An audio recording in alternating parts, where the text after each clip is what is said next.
Bonsoir à toutes et à tous. Grande reprise des cours grâce à Midreshetu d'Amanitou, le cours du Rav Shmuel Ouziel sur la paracha de la semaine. Bechavod Rav Ouziel. Et on s'excuse pour le retard. Erev Tov. Donc, effectivement, on s'excuse pour le retard. Ça, c'est la première chose. Deuxième chose, on va parler de la paracha de Shoftim. Bon, évidemment, c'est une paracha que on n'a pas tous les ans pu commenter parce que très souvent, les fêtes tombent plus ou moins tôt, plus ou moins tard. Et donc, ça arrive parfois que l'on rentre déjà dans le cycle des fêtes et donc on parle plutôt des fêtes. Alors, donc, on va parler aujourd'hui de la paracha de Shoftim. Et je vais essayer aujourd'hui de m'arrêter à la première moitié du premier verset. Voilà. Comme ça, au moins aujourd'hui, on n'ira pas trop loin, même avec le temps qui nous est imparti. Alors, qu'est-ce que nous dit la paracha? Alors, la paracha de cette semaine, elle nous raconte au départ que Dieu demande aux enfants d'Israël de créer des tribunaux. C'est exactement ça ce que la Torah nous dit. Elle nous dit Shoftim veshotrim, c'est-à-dire des juges et des policiers. Titen lecha bechol sha'arecha, tu dois donc créer, te donner à chaque portail, à chaque porte, c'est-à-dire en fait à chaque ville, dans chaque ville, Asher Hashem noten lecha elokecha, noten lecha lishvatecha, que Dieu donne à toutes tes tribus. Et donc, cette injonction nous semble effectivement très très simple. C'est expliqué dans la deuxième partie du verset qu'on ne va pas trop expliquer aujourd'hui, qui nous dit Veshaftu et ta'am mishpat sedek, et ils auront pour tâche de juger le peuple selon la justice.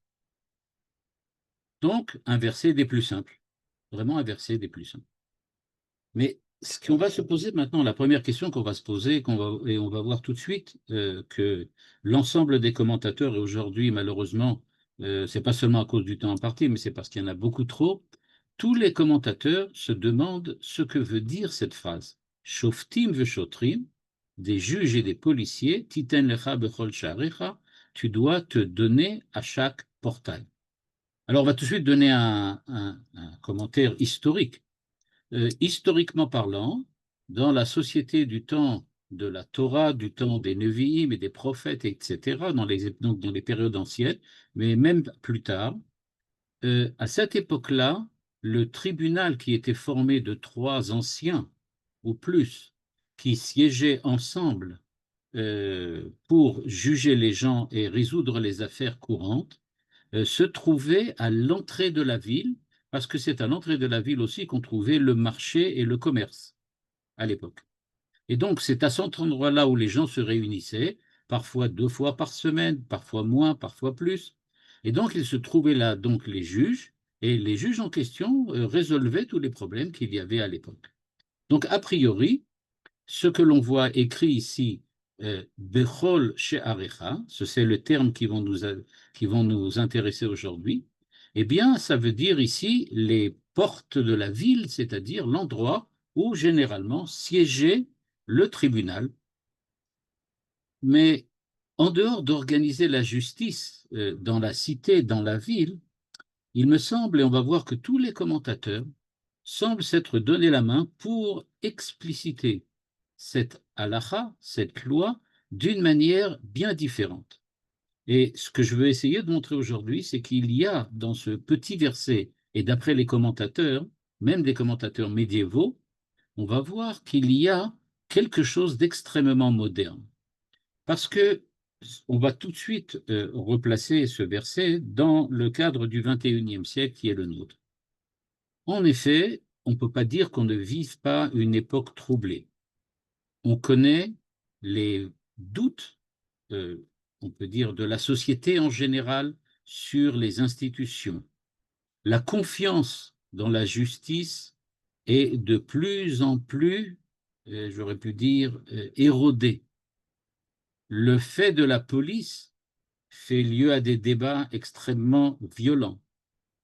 Donc on voit bien qu'il y a cette question, on peut dire presque lancinante qui nous dit comment on peut articuler justice, loi et force publique dans un monde aujourd'hui moderne qui semble, on peut le dire de cette façon-là, avoir perdu ses repères.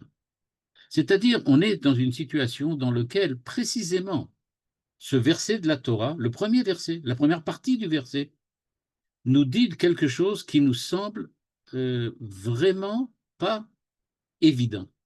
Vraiment pas évident.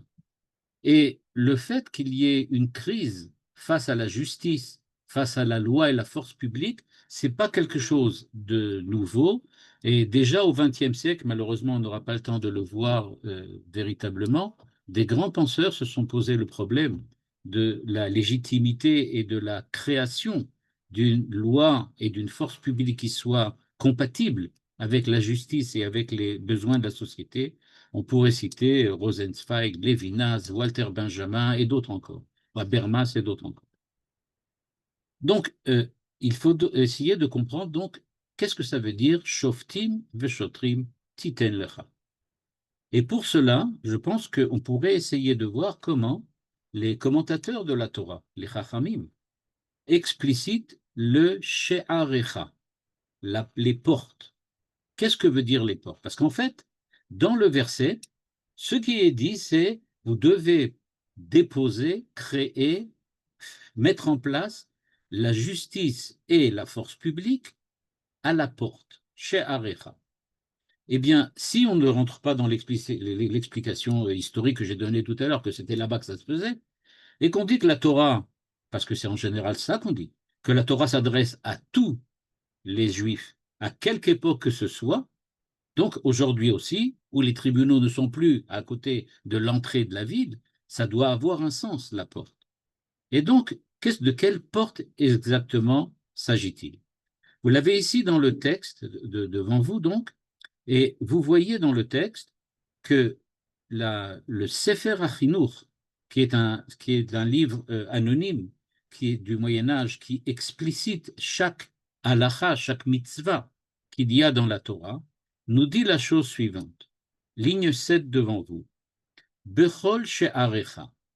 Traduit le Sefer HaChinuch. Bekol makom she'adam pone elav, sham tzarich leimatse din vatzedek. Je vais traduire littéralement, je lis la traduction. À chacune de tes portes, Bekol she'arecha, qu'est-ce que c'est la porte? À chaque endroit où l'homme se tourne, il faut qu'il s'y trouve justice et droiture. C'est ce que nous dit le Sefer HaChinuch. Comme vous le voyez, il n'est pas partisan de l'explication historique, que c'est la porte de la ville. Mais on voit bien qu'il a pris le sens de porte d'une manière différente que celle que nous avons explicitée jusqu'à maintenant. En effet, quand il nous dit à chaque endroit où l'homme se tourne, Bechol she'arecha, ici, ça veut dire à chaque porte que tu vas passer, à chaque porte que tu vas prendre. Bekol makom she'ata pone là, chaque endroit où tu te tournes, chaque endroit où tu vas. Donc, il ne s'agit pas seulement des entrées physiques des villes, mais ça symbolise, à mon avis, et ça explicite ce que l'on appelle un tournant de l'existence. C'est-à-dire, chaque fois qu'il y aura dans ton existence un tournant, c'est-à-dire que tu vas rentrer dans une nouvelle maison, dans une nouvelle situation, dans un nouvel épisode de ta vie, eh bien, tu vas passer un seuil, le seuil de la porte, le pas de la porte. C'est ce que nous dit ici le Sefer HaChinuch. Et donc, nous, on pourrait le traduire en termes plus modernes, à chaque fois que tu arriveras chez Arecha, dans une décision à prendre, une parole à prononcer, un acte à entreprendre, chaque fois que tu entres dans une situation nouvelle, tu vas franchir une certaine porte. Et la Torah nous enseigne, d'après le Sefer HaChinuch, qu'aucun seuil ne doit être franchi sans que la justice y soit présente comme gardienne, disons. Autrement dit, avant d'agir, de parler ou de penser, il faut s'interroger sur la justice ou la justesse de la démarche que nous allons entamer. Eh bien, dans cette explication du Sefer HaChinuch, ce que nous voyons, c'est donc que entamer, faire quelque chose, c'est ce qu'on appelle ici she'arecha. Tu vas passer une nouvelle porte, une nouvelle étape, une nouvelle expérience, une nouvelle situation. Eh bien, il faut toujours penser dans le sens de la justice. Tu fais quelque chose, est-ce que c'est juste? Est-ce que ça a une valeur face à la justice? C'est ce que le Sefer HaChinuch semble nous dire. Et pour pouvoir essayer de comprendre cela un petit peu mieux, on peut se tourner vers le Rav Rikanati. En effet, le Rav Rikanati, dont vous avez ici le texte juste en bas, à la ligne 11, nous dit « She'arecha », les portes, ce n'est pas nécessairement les nouvelles situations auxquelles on est confronté, mais c'est aussi « Sha'area Gouf », nous dit le Menachem Rikanati. C'est-à-dire, qu'est-ce que c'est que les portails du corps? Bien, ce sont les yeux, les oreilles, la bouche, le cœur. C'est sur eux et c'est avec eux que l'on doit mettre shoftim veshotrim. Et donc le Rav Rekanati nous dit, c'est pas seulement dans l'objectivité d'une nouvelle situation, dans le fait que nous sommes face à un nouveau défi que nous devons penser en termes de justice, mais c'est à chaque fois que nous, notre personne, l'œil, l'oreille, la bouche, etc., doit intervenir, ce sont les portiques de notre personnalité, les portiques de notre corps, et bien à chaque fois qu'ils doivent intervenir, nous devons absolument savoir ce que nous faisons selon la justice. Par exemple, les yeux, tu dois choisir ce que tu dois voir. Les oreilles, qu'est-ce que tu acceptes d'entendre? Qu'est-ce que tu vas dire avec la bouche? Qu'est-ce que tu laisses rentrer dans ton cœur? Donc, placer des juges et placer la police, c'est apprendre à maîtriser nos seuils intérieurs, nos portes intérieures, c'est-à-dire réfléchir avant de parler, d'écouter, de juger, de ressentir, etc.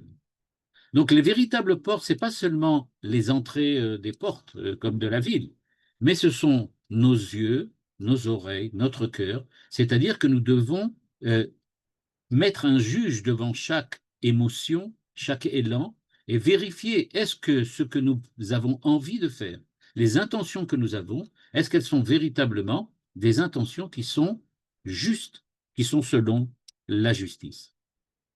Et donc c'est pour cela qu'il faut un juge et un policier.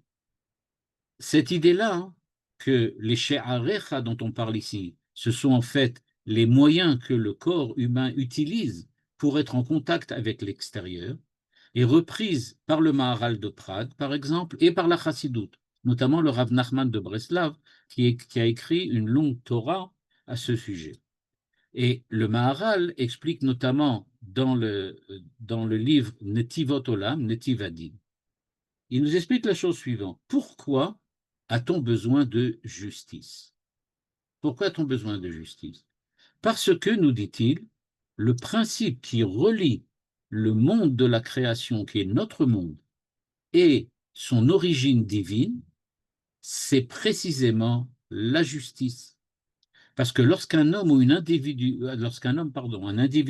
ou une société s'éloigne de la justice, alors en fait, on désorganise la création que Dieu a faite. Puisque Dieu, en fait, a créé le monde à partir de ce que l'on appelle tohu vavohu, c'est-à-dire le chaos primordial. Mais ici, ce n'est pas au sens mystique du chaos primordial que parle le Maharal. Le Maharal ici nous dit, si tu ne fais pas la justice, alors tout le monde retombe dans le chaos. C'est-à-dire, le monde a besoin d'une harmonie, d'un ordre. Et cet ordre et cette harmonie, c'est la justice qui doit la rendre. Et donc, si tu ne respectes pas la justice, C'est-à-dire, comme le dit le Rekanati, si tes yeux, ton cœur, ton esprit ne sont pas dans le sens de la justice, eh bien, tu ramènes le monde dans son état de tohu-bohu, dans son état de chaos, et en fait, tu détruis la création divine. Donc, à quoi correspond pour le Maharal Shotrim et Shoftim, des juges et des policiers? Eh bien, les juges, pour le Maharal de Prague, c'est la sagesse intérieure de chacun d'entre nous. Le fait de savoir discerner ce qui est juste. Et donc, nous dit-il, tu vas entreprendre quelque chose, ton cœur, ton esprit, tes yeux, tes oreilles, tout ça vont intervenir maintenant pour essayer de donner une certaine prégnance sur le monde extérieur. Eh bien, la première chose à faire, c'est d'imposer un juge, une sagesse intérieure, pour discerner ce qui est juste et ne faire que des actes qui soient véritablement des actes compatibles avec la justice. Mais ce n'est pas suffisant. Le fait de savoir discerner ce qui est juste n'est pas suffisant, parce qu'il faut aussi shotrim, il faut les policiers, c'est-à-dire ceux qui ont la force d'exécution, c'est-à-dire ceux qui sont capables de prendre le discernement juste et le transformer en acte, en quelque chose qui est important, parce qu'il va avoir une véritable influence sur le monde qui est autour de toi. Et donc, nous dit-il, le Maharal, si tu ne mets pas des shoftim, tu tomberas certainement dans le travers d'un espèce d'aveuglement moral. Et si tu n'as pas de shotrim, c'est-à-dire de force d'exécution, tu auras peut-être des bonnes idées, mais tu seras complètement impuissant. Tu ne sauras jamais les mettre en place. Donc, le Maharal, le Rekanati, donc, nous propose une nouvelle lecture. Il ne s'agit pas simplement de commencer quelque chose, comme on l'a vu tout à l'heure, avec le Sefer HaChinuch, mais c'est une espèce de discipline intérieure qu'il faut avoir. Shoftim v'shotrim titen lecha. Tu dois donc t'imposer, d'imposer, on peut le dire comme ça, ton esprit, ta connaissance, shofet, un juge. Tout cela, donc, deux manières d'interpréter le verset, donc, et à cela, je voudrais rajouter peut-être un troisième modalité, celle que le Rambam Maïmonide nous propose quand il interprète ce verset. Vous l'avez aussi devant vous. Dans le texte, regardez ici, à la ligne 16. Mitzvat aseh lemanot shoftim veshotrim bekol medina ou bekol peler vepeler. Alors, il faut savoir que chez le Rambam, Médina, comme en arabe, ça veut dire la ville. Ça ne veut pas dire l'État. Médina, c'est la ville, et Peler, ça serait plutôt un département, une région. Donc, nous dit-il, il faut, mitzvah positive, d'établir des juges et des policiers dans chaque province et dans chaque ville. Mais dans Moreh Nevuchim, il rajoute Tikkun inyane bnei adam ksatam iksatam, c'est-à-dire mettre en place un système qui permet un bon contact social entre les gens, be'asira ol ou beknot amidot atovot ameulot, עד שתיתכן עמידת אנשי הארץ והתמדתם על סדר אחד, להגיע כל אחד מהם אל השלמות הראשון. C'est-à-dire, nous dit-il, le but de l'ordre social dont parlait le Maharal, quand il parlait qu'il faut que chaque acte soit fait avec justice, ou même ce que nous disait au départ le Sefer HaChinuch, à chaque nouvelle situation, tu dois penser en termes de justice et de justesse. Eh bien, ces deux explications sont en fait résumées par le Moreh Nevuchim du Rambam, quand il nous dit il faut savoir que ce rôle d'ordonnancement de la vie sociale, c'est un prémisse absolument obligatoire pour arriver à être quelqu'un qui est capable de s'approcher de Dieu, d'être en contact avec Dieu, parce que Dieu est en contact quand un homme a des opinions justes et droites. Et donc, la perfection de l'homme, nous dit le Rambam, c'est précisément quand l'homme est juste, est droit, et intellectuellement vit une vie développée intellectuelle. Et donc, il nous dit, si tu ne passes pas par Shoftim Veshotrim, alors tu vas effectivement perdre ce qu'il y a de possible dans la société qui permettrait à chacun d'entre nous de s'élever vers Dieu grâce à la justesse de son esprit. C'est pour cela que d'après lui, dans ses halachot, et évidemment en cela il suit ce que la Gemara nous dit, et il nous dit que les juges, les shoftim, ce sont des sages qui ont étudié la Torah, qui sont capables de raisonner, et les policiers, ce sont ceux qui sont chargés de faire appliquer la décision des juges. Ce que nous avons vu dans le guide des égarés, c'est que Maïmonide rajoute en dehors de cette justice sociale, il faut savoir que la justice sociale est le prémisse, la base sur laquelle doit être construite l'évolution personnelle de chacun d'entre nous. Et donc l'humanité, on peut le dire un petit peu à la manière de Hobbes, l'humanité tend naturellement au chaos dont on a parlé tout à l'heure. C'est-à-dire que s'il n'y a pas une régulation par l'esprit, par la raison, eh bien les hommes vont à la dérive. Donc le rôle des juges et des policiers, c'est de préserver l'ordre moral, l'ordre social, afin que l'homme puisse accomplir et réaliser sa vocation spirituelle avec Dieu. Et donc, pour lui, la justice doit être évidemment rationnelle, elle doit préserver la paix parce qu'elle va permettre le véritable service de Dieu. On ne peut pas véritablement étudier, on ne peut pas véritablement connaître Dieu et faire Avodat Hashem, le service de Dieu, si on est en permanence en train de lutter contre des terroristes, des voleurs ou des assassins. Donc nous dit-il, dit le Rambam, il n'y a pas d'autre possibilité, il faut un ordre social parce que l'homme a pour finalité de s'approcher de son Créateur grâce à son esprit, grâce à sa puissance de pensée et tout ce qui fait la possibilité d'un rapprochement avec Dieu. On pourrait peut-être dire que d'une certaine façon, le Rambam voit Shoftim Veshotrim d'une manière un peu plus large que le Maharal et peut-être aussi un peu plus large que les commentateurs que nous avons vus tout à l'heure, comme les Rekanati ou le Sefer Achinu. Parce que pour lui, il y a véritablement un parallèle entre l'homme qui est comme une petite cité, on pourrait dire, comme on parle un microcosme, il est quelque chose qui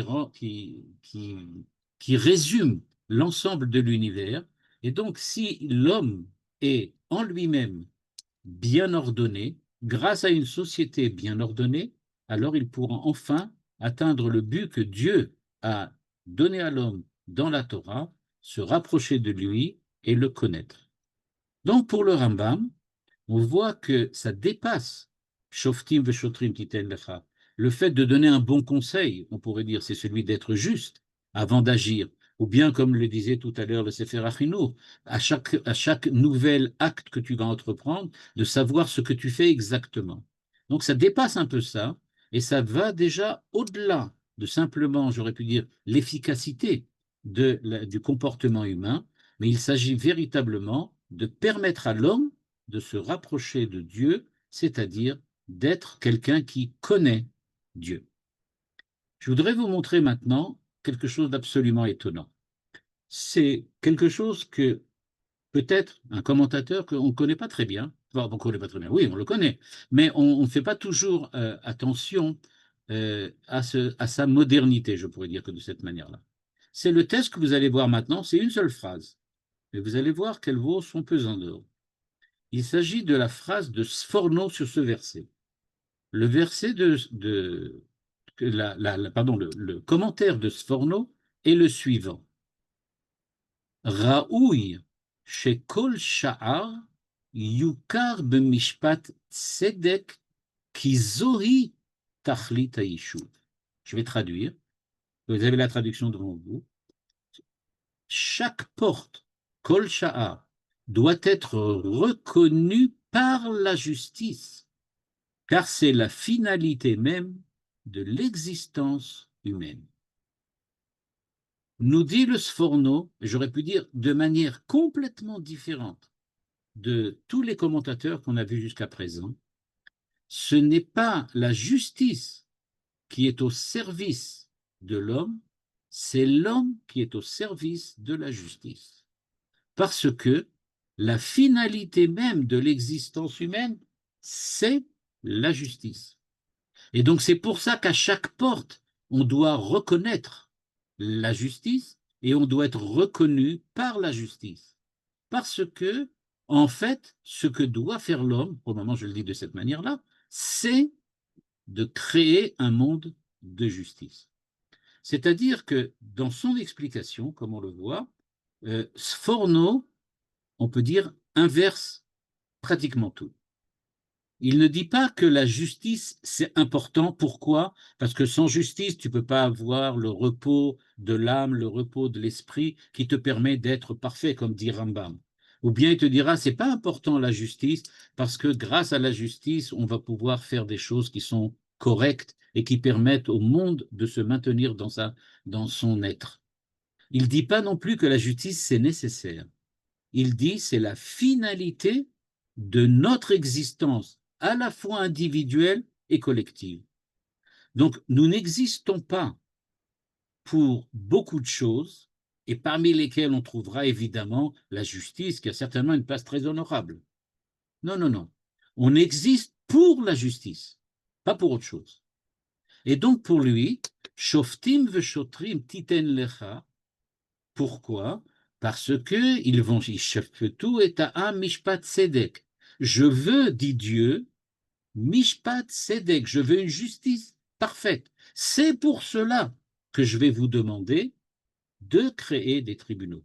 Donc, on ne crée pas des tribunaux pour résoudre les problèmes de l'homme. C'est à l'homme de faire tout ce qu'il faut pour qu'il y ait justice. En fait, comme je le disais tout à l'heure, c'est une véritable révolution. Parce que personne, a priori, de tous ceux qu'on a vus jusqu'à maintenant, n'avait pensé à voir le but de l'existence humaine par la justice. En effet, mais le texte de Sforno est clair. Tachlit haïchouv, la finalité de l'existence. La finalité de l'existence, yishuv, c'est-à-dire l'existence organisée, l'existence de la société. Ce n'est pas un objectif parmi les autres, c'est le but, c'est la raison d'être.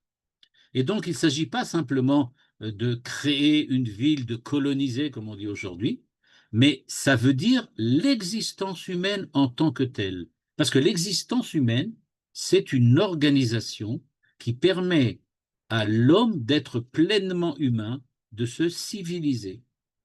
Et donc, pour Sforno, ne nous organisons pas en société pour survivre, ce qui est a priori ce que tout le monde pense. On ne s'organise pas en société pour prospérer économiquement ou pour nous défendre contre nos ennemis ou développer les arts, les sciences et la philosophie, même si tout cela est vrai. En fait, nous nous organisons en société pour créer un espace de justice. Tout le reste, c'est instrumental. Donc, en fait, si vous regardez bien la manière dont Sforno nous explique ce verset, il nous dit, il faut bien comprendre, Dieu ne rentrerait pas tellement dans les détails dans ce verset en nous disant Shoftim, Shotrim, et ils vont, quel est le but de tout ça? C'est qu'ils fassent Mishpat Tzedek. La Torah n'aurait pas dû raconter tout ça. Pourquoi? Parce que c'est une évidence. C'est une évidence. Peut-être d'ailleurs, je soulève un problème, un point qui est peut-être qui mérite aussi d'être soulevé, peut-être, mais c'est de savoir, et si c'est par la dictature et l'injustice que j'arrive à créer une société harmonieuse? Par exemple, je ne vous cite pas tous les journalistes et tous les hommes politiques qui, tous les jours, nous disent que on ne peut pas toujours être juste, on ne peut pas toujours faire la justice. Il y a des situations dans lesquelles on doit véritablement utiliser la force. C'est comme ça que ça fonctionne. Le monde ne fonctionne que si on fait marcher par la force. Alors, évidemment, je ne sais pas, oui, non, chacun y discutera, chacun trouvera des idées. Mais en tout cas, nous disent Forno, ah non, non, non, non. On ne va pas, la force, non. On veut qu'en fin de compte, le monde soit un monde de justice, pas un monde de force. Et donc, cette position, on peut dire, de Sforno, fait que, pour lui, la justice n'est pas un instrument. Elle ne sert pas à éviter le chaos ou à protéger les faibles, créer une coexistence pacifique, etc., etc. C'est pas un moyen. Pour Sforno, la justice, c'est la finalité. En fait, si je le dis de cette manière-là maintenant, ce qui fera peut-être un peu sourire, on n'est pas des hommes justes pour être heureux, on existe et on est heureux quand on est juste. C'est-à-dire, le bonheur dont on parle, c'est pas quelque chose qui est au-delà de la justice. D'abord, on est juste, puis après ça, on va chercher le bonheur. Non, non, non. Si tu veux être dans le bonheur, alors c'est parce que tu vas faire la justice. Le bonheur, la prospérité, la sécurité, tout ça découle de la justice. Mais elle n'a pas besoin d'être justifiée. Elle se justifie par elle-même. Et donc cette inversion, on peut dire, euh, peut-être inverse un petit peu ce dont on a l'habitude. En effet, supposons que Sforno ait raison. Pourquoi pas? Alors, évaluer une société selon, je sais pas moi, son PIB, le taux de croissance, le niveau de vie des gens, bah, c'est passer à côté de l'essentiel.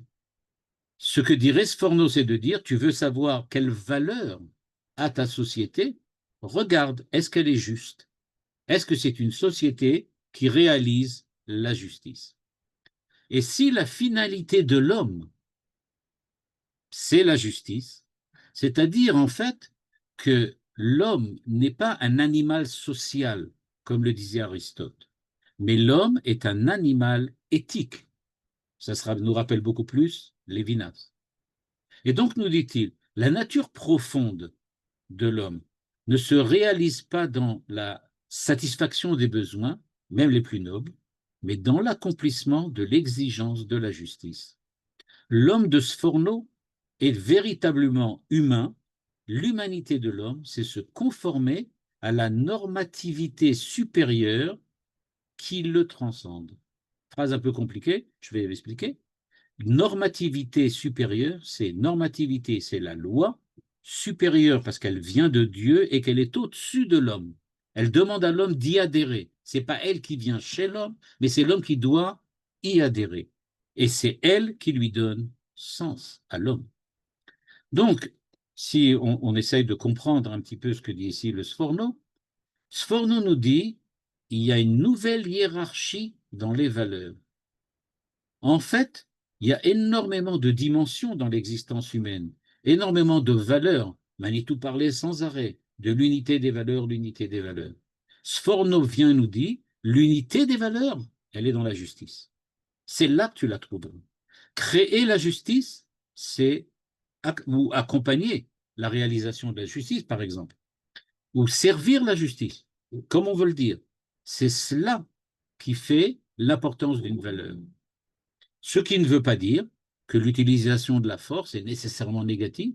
L'utilisation de la force, c'est peut-être, et souvent malheureusement, une certaine forme d'accompagnement de la réalisation de la justice. D'où est-ce que le Sforno a trouvé ça? Parce que quand même, c'est étonnant. On a vu, parmi tous ceux qu'on a vus jusqu'à présent, on n'est pas des moindres. On a vu le Rambam, on a vu le Maharal, on a vu le Sefer Achinour et le Rekanati. Donc, on a vu des penseurs exceptionnels.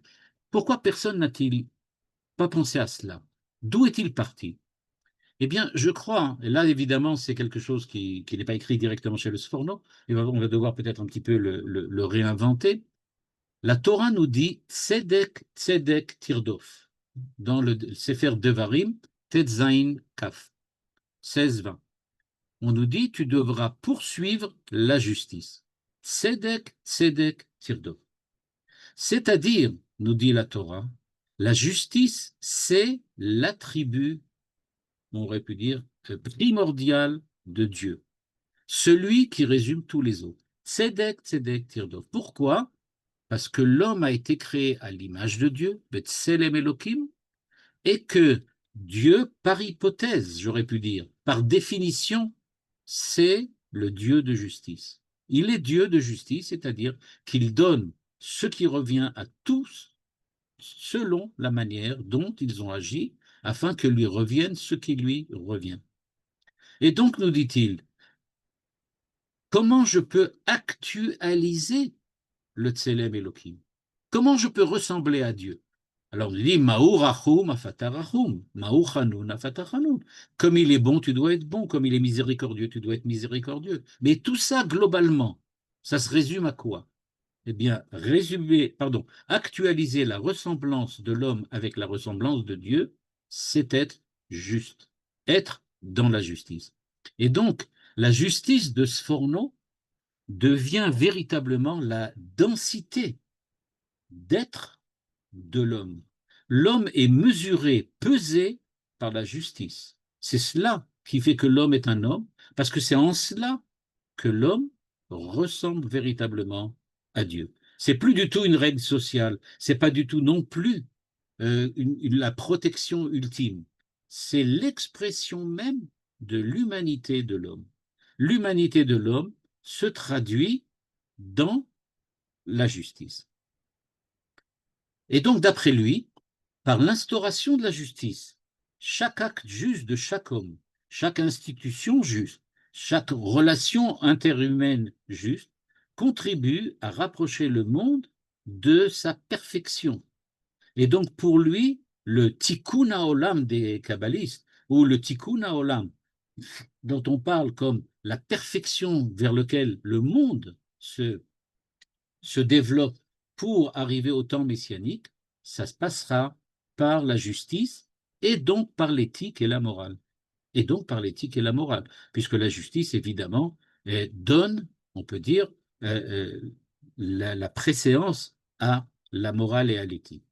Ce qui nous amène bien évidemment à la pensée d'Emmanuel Lévinas, sans rentrer maintenant dans la philosophie d'Emmanuel Lévinas, mais simplement montrer ce à quoi Lévinas tend.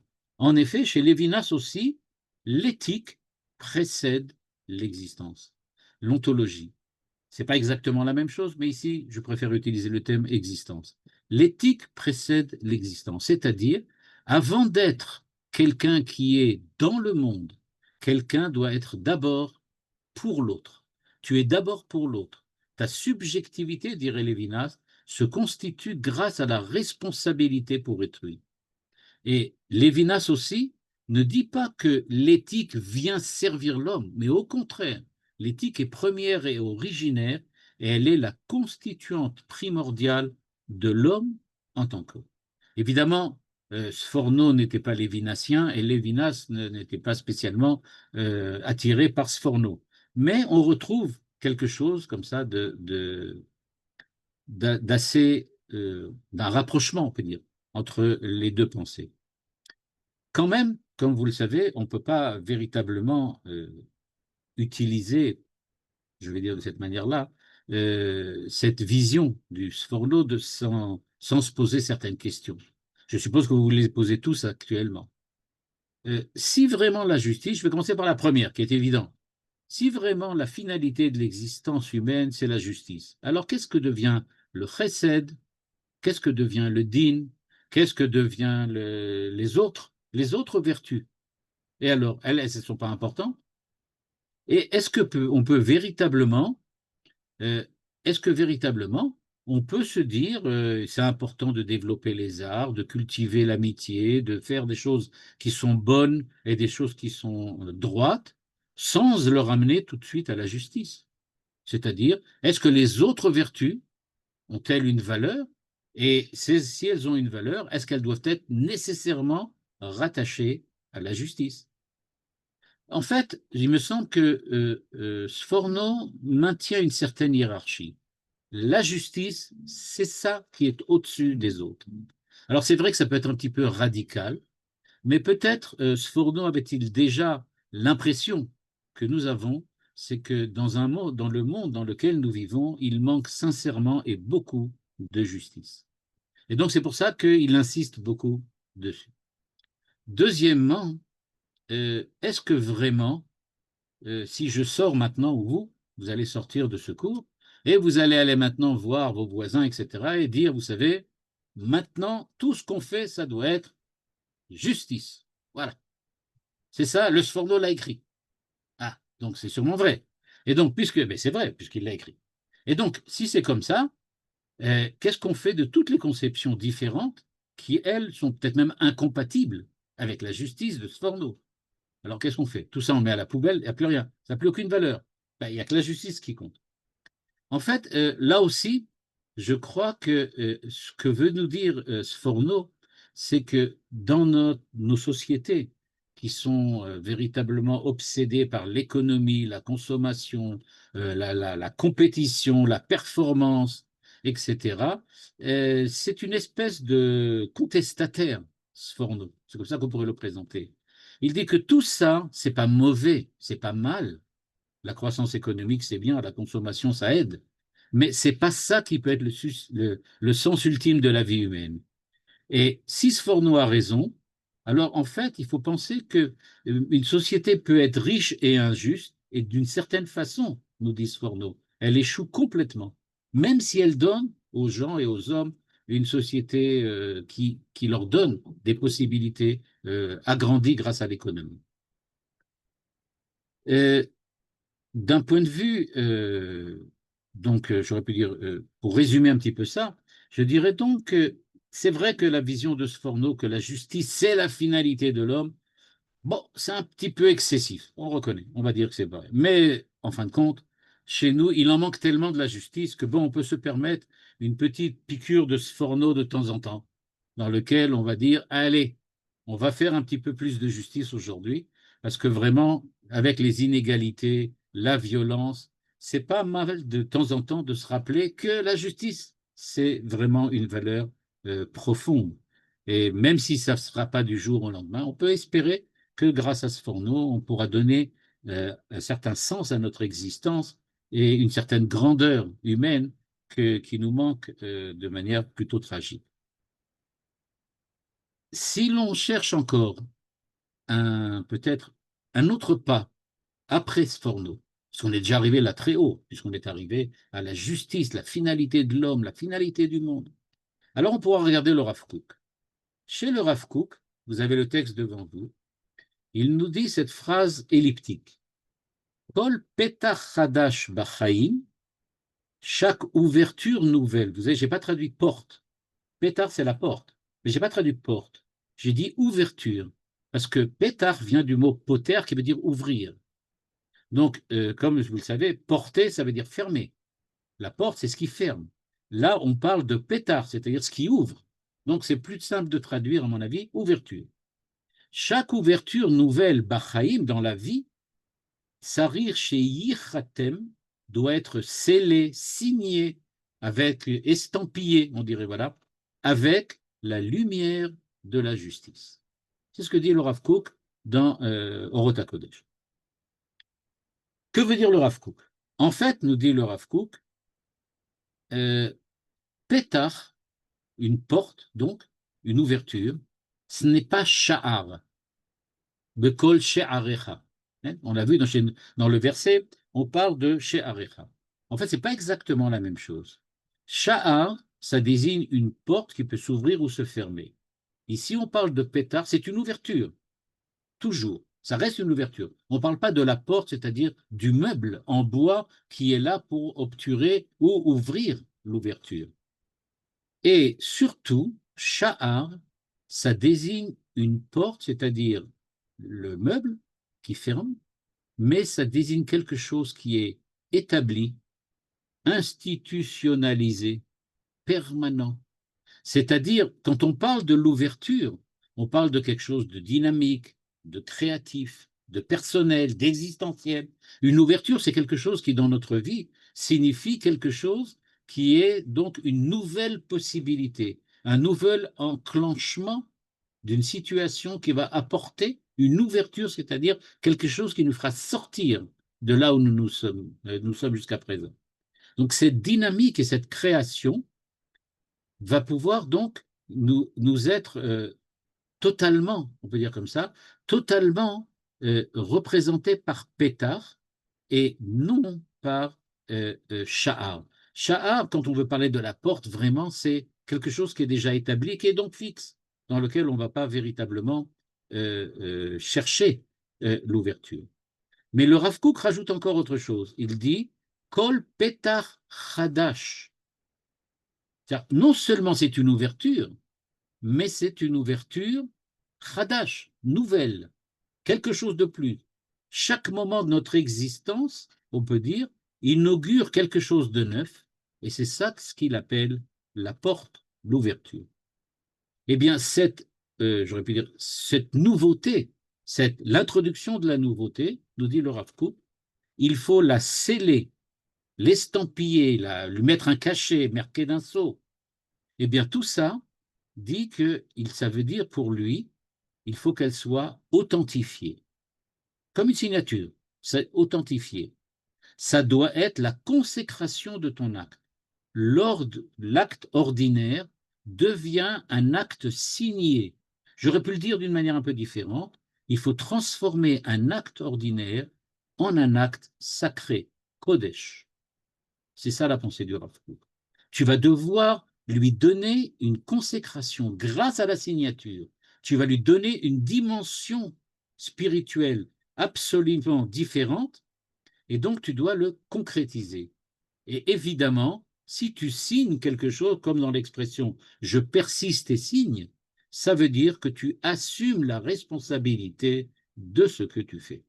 C'est-à-dire que le Rav Kook nous dit, eh bien, si on recherche quelle est l'authenticité d'un acte, à quoi il participe, eh bien, il faut regarder qui en prend la responsabilité, qui l'a signé, qui l'a authentifié, et évidemment, qui l'a consacré. Et qui est-ce qui va la consacrer? Beor Hatzedek, dans la lumière de la justice. Il faut véritablement que la justice soit une lumière. C'est-à-dire, il ne dit pas simplement la justice, à savoir, tu dois faire des actes justes, comme nous avait l'air de nous dire Sforno. Sforno nous disait, tu dois faire des actes justes. La justice, c'est ça le but. Il nous dit, non, ce n'est pas le but. C'est la luminosité, l'illumination de la justice qui est le but. Et qu'est-ce que c'est que l'illumination? C'est l'illumination intérieure qui précède l'acte, la clarté morale et éthique que tu as et qui révèle le sens profond de tes actes. Et donc, d'une certaine façon, c'est sous inspiration divine que tu crées par une éthique et une illumination intérieure l'action qui sera une action de justice. C'est-à-dire que pour le Rav Kook, il faut véritablement sanctifier le chol. Le chol, ce n'est pas quelque chose que tu dois laisser dans sa situation. Tu dois faire que chaque chose chol, profane, devient chaque chose qui soit proche de Dieu, Kodesh. Et pour le Rav Kook, ça se situe où? Ça se situe toujours au commencement. Si le commencement, ce qu'il appelle ici la justice, la luminosité et l'illumination de la justice, si la justice est présente dans la première lumière, dans la première illumination de l'acte, alors effectivement, tout ce que tu vas faire par la suite va se transformer petit à petit en quelque chose qui va rapprocher de Dieu. On pourrait dire d'une certaine façon, il dirait, avant de commencer à faire quoi que ce soit, t'as qu'à lire un Perek Teilim. Tu peux dire, oui, mais quelle importance ça? Je veux lire un Perek de Teilim, alors ça va faire quoi? Ben, ça fera rien, mais ça va faire chez toi quelque chose.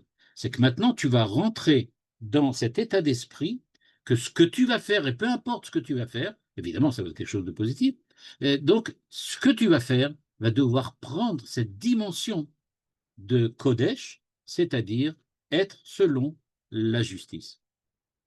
Et ça se situe évidemment dans le cadre de la vie et du quotidien vraiment. C'est-à-dire, tu vas parler, pense que c'est la justice qui doit te guider pour pouvoir parler de manière juste, c'est-à-dire pour transformer tes paroles en paroles qui vont apporter aussi bien dans tes projets, dans tes relations, etc., une dimension nouvelle. Et donc, cette pratique spirituelle, on pourrait l'appeler, véritablement une pratique, c'est-à-dire penser, commencer chaque ouverture avec cette vision de la justice, c'est-à-dire cette vision du Kodesh, c'est ça qui apporte aux yeux du Rav Kook la dimension messianique de ce que le Rambam appelait Kol Ma'asecha Yiyu L'Shem Shamayim. comment on fait pour que tout Maaseh Chayu L'Shem Shamaï, ce que le Rambam préconise dans son livre sur la morale, dans les Shmoné Prakim, il dit Kol Maaseh Chayu L'Shem Shamaï, parce que au départ, quand tu les as entamés, quand tu as ouvert la porte, quand tu as créé une ouverture, tu as commencé par la mettre tout de suite en perspective par rapport à Dieu, c'est-à-dire tu l'as mis en perspective dans la justice et la justesse et la droiture qui doivent être présentes dans le monde. Il aurait fallu, en fait, ce soir, continuer encore par d'autres penseurs plus modernes et peut-être montrer qu'il y a dans leur interprétation de ce verset quelque chose de différent. On ne pourra pas le faire maintenant, puisque on l'a plus ou moins terminé, mais je les ai cités au début.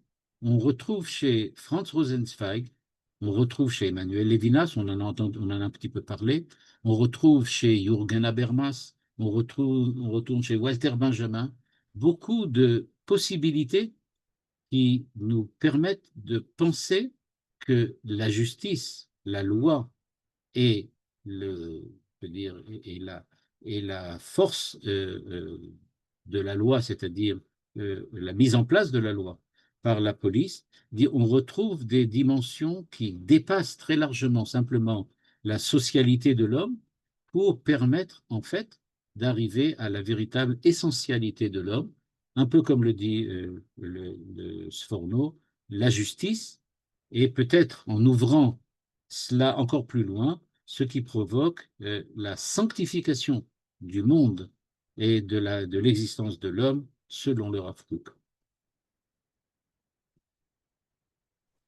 Toda Rabba, merci beaucoup à vous, Ziel. Vous pouvez ouvrir vos micros et réagir.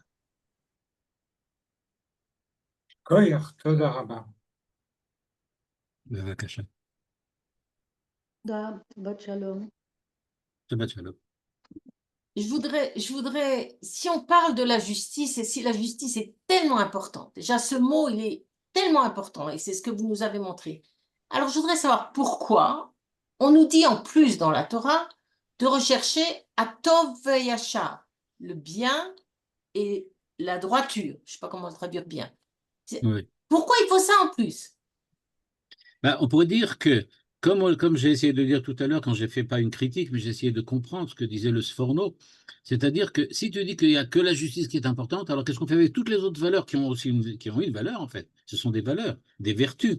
Ben, la réponse, elle est que pour lui, elles sont toutes extrêmement importantes, mais elles doivent toutes être rattachées en fin de compte à la justice. On doit penser au bien dans la justice.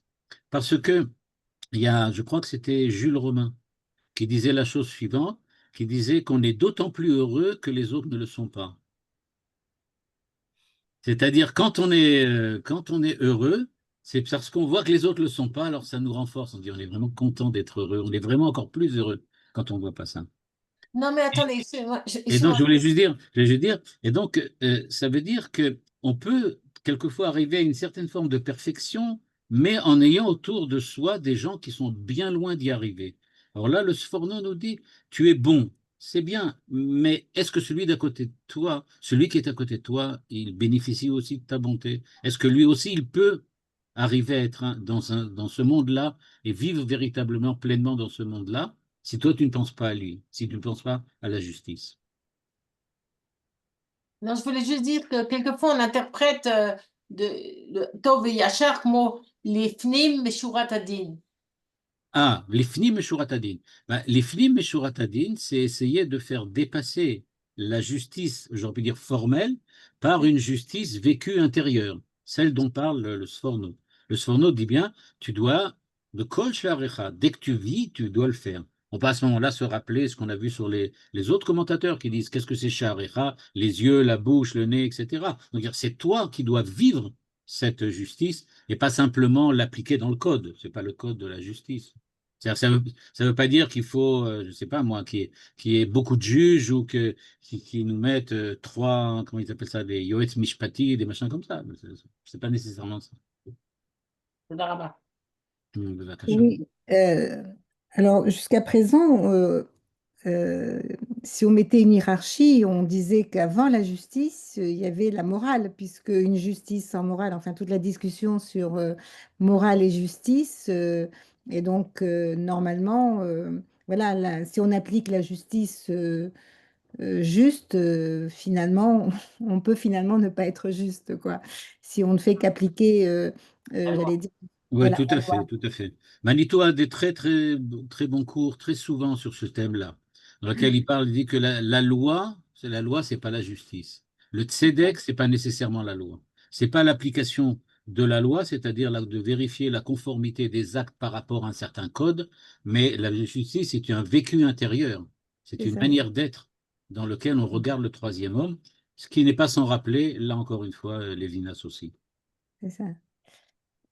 Ouais, finalement, quand même, l'unité des valeurs semble plus, enfin, plus complet en tout cas, non? L'unité des valeurs est certainement plus complète si on la définit.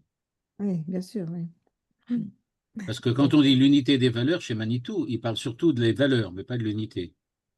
oui, Il nous dit, il y a par exemple Chesed, Gvura, Din, Rachamim, c'est etc. ça, voilà. Oui, Oui. mais alors qu'est-ce que c'est l'union? C'est quoi? Alors là, peut-être qu'il y a quelque chose dans ce forno, mais là, je ne veux pas trop entrer là-dedans, mais juste je le dis parce que vous avez posé la question. Peut-être que ce qu'il veut dire, c'est faire la justice entre les valeurs. C'est ça l'ultime justice. On ne va pas rentrer là-dedans. Oui. Bah, s'il applique s'il faut appliquer la justice partout, effectivement, cette expression que vous venez de dire, voilà, c'est-à-dire regarder toutes les valeurs à travers la justice, quoi. Exactement. Et Leur faire justice. comme on pourrait les voir toutes à travers la morale, c'est-à-dire chacune de ces valeurs, en fait, elle peut être un angle d'entrée Voilà, pour, complètement. Un certain équilibre. voilà, pour avoir l'équilibre. Ouais. Nehemia Labovitch cite souvent Sforno. En vous écoutant, je me suis souvenu de ça. Oui, c'est possible, je ne savais pas que. Si, si. Sforno, c'était à la fois un grand rationaliste et à part ça un spécialiste de la philosophie d'Averroès, Ibn Rushd. C'est lui qui a traduit et résumé un certain nombre d'écrits d'Ibn Rushd. Et donc il était à la fois très très rationaliste, mais comme on le voit maintenant, il avait une vision assez moderne, assez moderne. Ce qui fait que je pense que c'est pour ça que Lebovitch l'aimait bien, s'il le cite souvent. Elle, Nehemia Labovitch. Pardon? Nehemia Labovitch, elle, la sœur. Elle, j'ai compris lui, là je sais. Non, non, non, non, Elle. elle, Nehemia. Ah, d'accord. Oui, oui. Je pense pour sa modernité, sûrement. Je crois en fin de compte la question qu'on a soulevée de l'unité des valeurs, mais c'est ce qui fait que on a autant d'individus que de définitions de la justice qui existent. La justice pour le Hamas, c'est pas la même justice que pour nous, etc. Et je crois que la réponse de l'unité des valeurs, elle est dans ce qui vient après, au verset 3. Tzedek, tzedek, tirdof. Oui. Ça Oui, veut que dire, jamais on va changer ce qu'il y a de juste dans la justice. Mais ce qu'il y a de juste dans la justice, ben, il faut peut-être tuer pour ça. Exactement. Donc la Torah a pris ça en compte, mais derrière tout ça, c'est quoi? C'est qu'est-ce qui est juste? Atov et Hachal, Be'anei Hashem, pas Be'anai, à moi. D'accord. Et regarde, le Rambam, quand il termine Moreh Nevuchim, il termine sur le verset Asita et Tov Vayachar. C'est-à-dire qu'il dit bien qu'en fin de compte, le but de tout, c'est de faire Tov Vayachar. C'est qu'en fait, le Rambam, il serait en fait d'accord avec Sforno, évidemment qu'il ne peut pas avoir lu, puisque c'était 300 ans ou 400 ans plus tard. Mais c'est ce qu'il dit. Il dit en fin de compte, si on cherche à résumer qu'est-ce qu'il faut faire dans la vie, il faut être Tov Vayachar. C'est surtout ça. Asita Tov Vayachar. Mais quand on a dit ça, on n'a rien dit. Parce qu'en fin de compte, c'est quoi Tov? C'est quoi Yachar? C'est quoi Tzedek? C'est ce que dirait, c'est ce que justement le Rav Kook dit. C'est Il dit, Torah tu vas Mizot. commencer quelque chose, il y a en toi, c'est ce que le Rav Kook écrit, il dit, il y a en toi un sens inné de la morale Il dit maintenant, ce sens-là, il peut avoir été perverti avec du lavage de cerveau et des trucs comme ça, comme on le voit chez le Hamas et d'autres. C'est-à-dire que on peut détruire ce sens inné avec toutes sortes d'argumentations. Mais au départ, tout homme, en tout cas, c'est l'optimisme du Rav Kook, tout homme a en lui un nitzot Eloki, donc il a en lui le sens de la justice et du bien. J'ai compris personnellement le commentaire du Sforno que vous nous avez présenté, en fait, comme si c'était son Shoresh Neshama, c'est-à-dire que cette unité des valeurs, il l'a présentée dans le sens du Tzedek, parce que c'est son Shoresh Neshama qui est. Oui, c'est une interprétation possible de ce qu'on parle de Tselem Elohim. Tselem Elohim, c'est le Shoresh Neshama, on peut le dire, ça. Ça existe dans certains textes. Oui. Mais un peu comme les Pirkei Avot, où chaque maître présente toute sa Torah par une mida particulière, et puis le Sforno a choisi la justice. Si vous cherchez aussi un autre parallèle, il y a un livre de Jean Val, je crois, qui s'appelle L'intuition primordiale, ou quelque chose comme ça, je ne me rappelle plus, un nom comme ça, dans lequel il dit que, en fait, chaque philosophe a une intuition première, et tout ce qu'il écrit, ce n'est que l'expression de cette intuition. Il essaye de le démontrer, de le présenter, de le prouver, etc. Mais tout commence par une intuition première. Rav, est-ce que vous ne pensez pas que le problème de la justice est très, très embêtant? C'est une notion très embêtante au point que, généralement, toujours la justice est associée à d'autres termes, d'autres notions.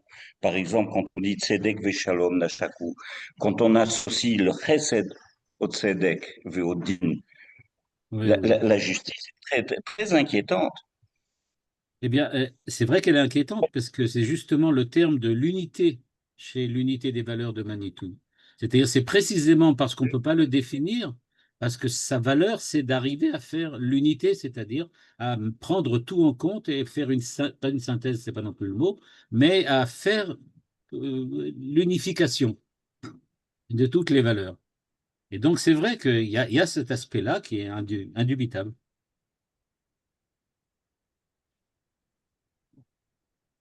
Ce qui fait qu'on est très, très, on est très loin qui parle de din à chaque fois. Alors, quand on parle de justice, c'est pas din, c'est tzedek. Tzedek, ça n'a pas de rapport.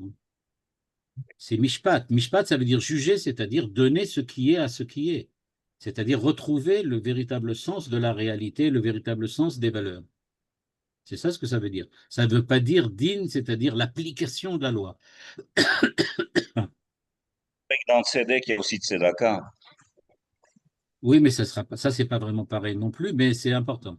Il faut que la tzedaka, elle est une manière de remettre du tzedek. Chez certains penseurs, on retrouve ça dans certains chachamim, qui disent que quand tu donnes de la tzedaka, tu refais la justice. Dieu a créé un monde, entre guillemets, imparfait. Il y a des gens pauvres, des gens riches. Grâce à la tzedaka, tu rétablis l'équilibre qui devait être au départ et que Dieu a volontairement ça peut dire écorché un petit peu, pour pouvoir éraflé, pardon, c'est plutôt le terme, qui a un petit peu éraflé pour pouvoir donner te donner le srout de remettre de l'ordre dans son monde.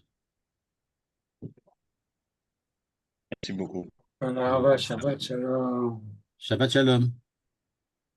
Shabbat shalom. Pour renforcer Sforno, il faut se rappeler que c'est Bereshit bara Elohim. Et oui. Au départ, c'est ça, c'est la justice par excellence, avec un J majuscule.